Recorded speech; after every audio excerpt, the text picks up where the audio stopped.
Nobody cares. Nobody cares. Worry about yourself, your family, the people that are important. That's what it comes down to. What it do, y'all? Is Coffee tapping back in, man, and you see Milk74 throwing that message out there to the blogosphere, to the people, as he's been being questioned heavy about him pulling back up to no jumper and squashing the issue with Adam22. Yo, who thinks they're gonna end up beefing again? That'd be wild, man, but not really, right? But check it out, man. Legendary film, Bronx Tale. Remember the locks, LOX, get respect like Sonny from Bronx Tale. It's been referenced in other hip-hop songs as well, I believe. Comment, anyone out there, any references to Bronx Tale that you remember from a hip-hop track, or just your favorite scenes from the movie, game from the movie. Crazy story about the dude who portrayed Calogero as he grew up. Maybe you have to do a vid on that one, man. But you heard the bottom line message.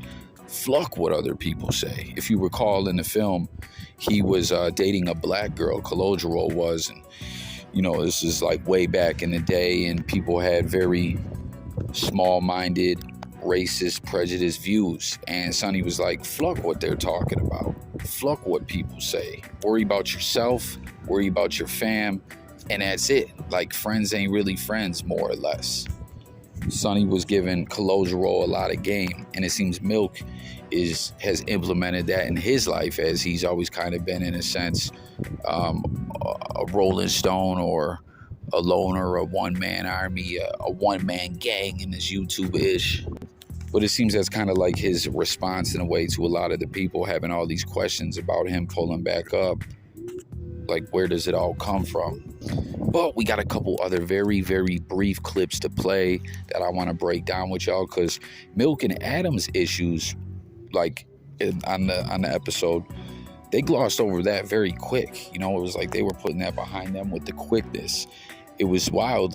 Milk was really on there to be on some Gilligan Slayer-ish to the fullest. And it was just so wild to see him slaying Gilligans with Adam. Because remember, a friend of my friend, or I'm sorry, an enemy of my enemy is my friend. What the fuck am I talking about, man? Friend of me. I always get that one wrong. Doing nothing, you know, he was supposed to get Sharky a deal, or at least a song with Tiger or something like that. That never happened. It was just a lot of shit, bro. People gonna say whatever they say, because if they mention me, they get a no jumper interview, they can get a Fab Capone interview, they could get all these, they can get posted on Flacco page or something. Yeah. You don't want any random person who talks about the show squad. You know? So let your opposition breathe. Right. But I mean, after the part, you were on back on Fig, a couple months ago? And then what was it that made you decide that you were over that relationship? They interviewed the Gilligan who lied about pulling up to my house. All right, man. So Trell, that was the main frenemy vibe that linked Milk and Adam back up at this time, as Adam's on a full-out mission to just humiliate and embarrass Trell. And you hear on those clips there, the one, you hear him saying how he was supposed to get such and such a deal, he was supposed to do this or that, and that got brought up when they were talking about the Last Kings brand, and how Milk was saying the Last Kings brand actually got banned in a lot of hoods. And, you know, according to Milk, Trell, who his own brother Big Deal, when he pulled up on No Jumper, and Milk was echoing the same sentiment that Trell wasn't really in the streets like that. He wasn't really official. And when it came to him repping the hood and stuff like that, he got himself in some hot water because he wasn't coming through. Like, he mentioned some dude named Sharky. He was supposed to get him a deal. He was supposed to get people collabs with Schoolboy Q and, you know, really try to get him in there with TDE and stuff like that, use his connections, try to get people deals, see what Tiger could do for them. And, you know, Milk was more or less just saying he didn't do that. He was just running game, and a lot of it's cap. And that's kind of where Adam was going as well, saying Trell's just on some bullshit. He's a shady businessman. Everyone's suing him. Said he caught a domestic case for beating up his old mom, allegedly. We got to make that clear, allegedly. But it was just wild. It was like Milk and Adam were just going off each other's energy, just saying like, yo, Trell's a total fraud. And, you know, they were both pointing to what's going on back on Fig right now, the fallout with Big Deal you know, that he don't want to pay him or no one else, and the fact that like it makes sense to feature Big Deal on the platform more because the people love him.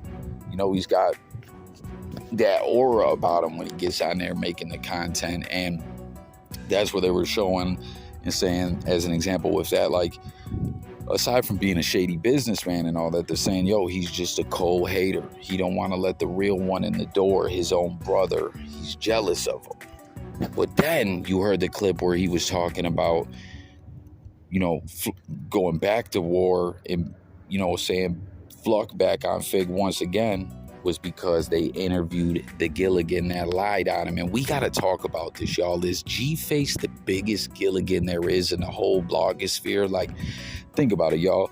He pulled up with G-Uno and that other dude the first time around, made that fake jail phone call, which was wild goofy. There's paperwork on him, which Milk was talking about. He's exposed for hood hopping, snitching.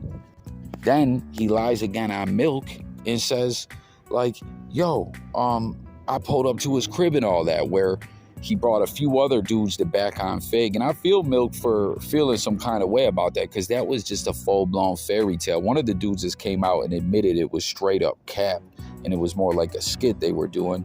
And Milk was right. How in the fuck would anyone in this blogosphere era, like, I get not everything's for the internet, but nowadays if someone's playing in the blogosphere, they're going to be snatching footage as well, especially if it's Milk. And like G-Face, he's all about this internet-ish. Every time he gets it into it with anyone, like Bosco was saying, he'll start sending you random videos as him beating up 50-year-old Armenian dude. So, like, he was really going to pull up to Milk's crib and not record him. Extra out Gilligan activity on top of the snitching, the hood hopping, the fact that he's trying to lie to everyone about this paperwork that we all seen. Is like, why, G-Face? Why are you on this bullshit? Even G-Uno stopped fucking with him. And it makes no sense. I'm starting to wonder if he really makes any money with this business or not. Because if he's really getting money like that, why do you care about this blogosphere fame so much? Why are you so thirsty McGirsty for it? Did y'all see where he was on that Drinks with Jinx and was saying, yo, I'm riding for Adam22. I just offered this man 20 bands to set up Milk to backdoor him. Like he was going to body Milk because of Adam22. Like, G-Face just on some real goofball-ish, you know? And he'll probably see this and it's like, yo, don't get mad at me, B.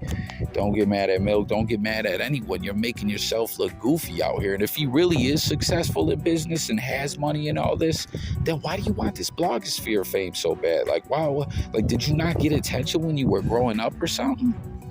And then the last victim, the last Gilligan that Milk and Adam went in on was Kiki. And it was crazy too. Adam exposed himself because they were asking Milk, like, yo, what's the deal with Kiki? Why'd you created a lot of problems and all that? And it's like, yo, the paperwork was right there. You know what I mean? He was calling himself Kiki the P. He was a security guard at a 99-cent store and sitting here trying to go on the meat or whatever it was to find women to pimp. You know what I'm saying? And the police might have came out originally and said they were of age, but later they flat out said they were a minor. And the dude just is not that smart. Like Milk was saying, the decoy told him a couple times, I'm underage. He didn't care. Then he's dumb enough to try to meet up with him at a room when they're like, oh, I can't get a room in my name. Meet me over here, though. I got some money for you. Someone you never talked to before that's telling you they're underage and you think you're digital pimping them. Like, it was just some next level goofballery.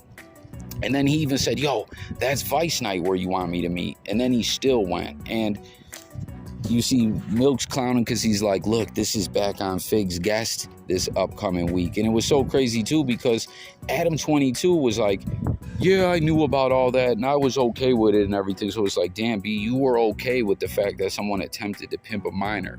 You were cool with that. He just said he got mad when Kiki didn't show up to be his security when they went to O Block. And it was kind of wild, too, when Adam said something about that on a stream.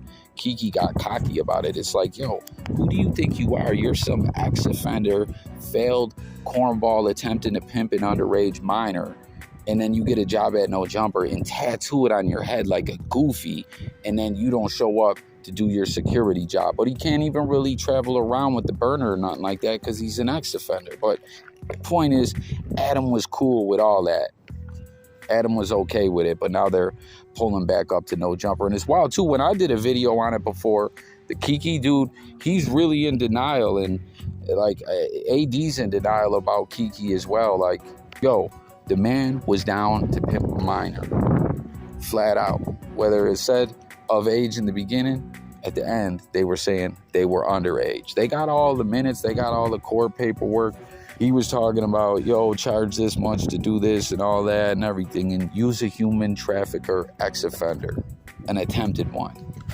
That's what it is. And now back on Fig is like, oh, let's bring him back with his ex-offender ways. And when I made a video before, the Kiki dude commented on it, like, oh, blah, blah, blah. And it's like, yo, B, all the paperwork's right here. We see what it is. And then someone was like, oh, why are you trying to bury this man and all this? I'm like, yo, I'm just reporting the news. And he said, this is news to you, champ?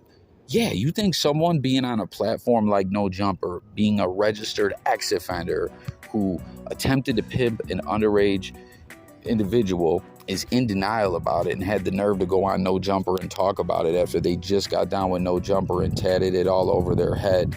And dude's just a full-blown creep. Like, you guys remember that one Russian dude that was down with No Jumper? I forget his name. He's like DJ Vlad's cousin or something like that. He was saying Kiki creeped her to fuck out his girl. You know what I'm saying? He just got those vibes to him, and AD's just in denial about it. But those were all the Gilligans that got slayed. Kiki, the attempted underage violator, G-Face, the just like G-Face, leave the blogosphere. Kiki should as well, but G-Face really, it's like, if you're so successful, man, why are you doing this? Are you that addicted to being goofy? And Trell and Adam, that's what set it all back up. But that's gonna do it for this one. Milk74, Adam slaying Gilligans together. Milk responding to the people with some game from Sonny from Bronx Tale.